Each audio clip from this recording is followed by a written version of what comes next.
I think it also gives insight into maybe the strategy that the organism is employing in order to keep itself alive, keep itself surviving, because it seems to me, you show this equivalence between minimizing the free energy basically being the same as minimizing, prediction error, how surprised you are by mistakes in your expectations, and that relates to this process of minimizing your entropy in the kind of this thermodynamic sense.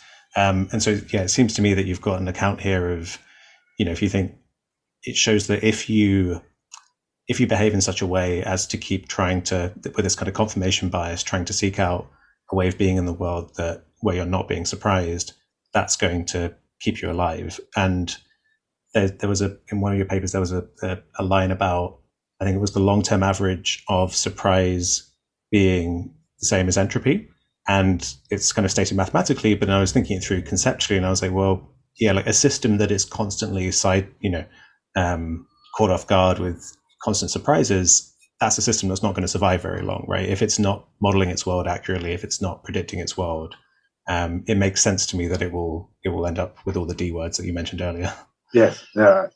And you've taken us very gracefully now to to the distinction between applying the free energy principle in the moment to derive things like predictive coding for sessile creatures that don't have to move around.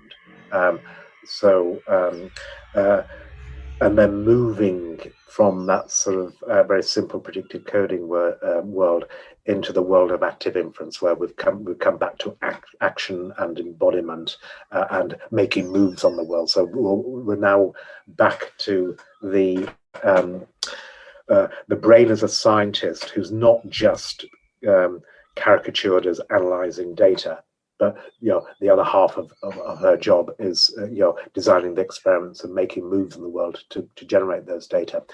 So now what you're effectively saying is, well, what are the first principles that I would go to in order to find the best way of behaving? So now it's not trying to make inferences about states of affairs out there currently generating my sensorium.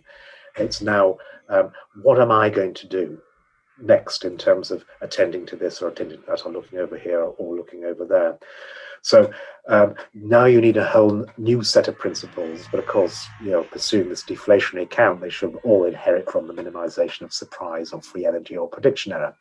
So what you're saying is, what would I expect to happen if I made this move?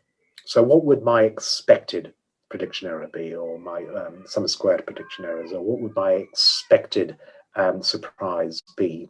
Well, what it is exactly as you've said, it's called uncertainty. So mathematically, the average or the expected surprise of an event before you've seen it occur is just the uncertainty, it's just the entropy. So if I want to minimize surprise in the moment, surprise about what I have just seen, then I just change my mind so that now that makes the most sense. If I change my mind, so it's like that, that explains what I've seen now. That would be minimizing prediction error a la predictive coding.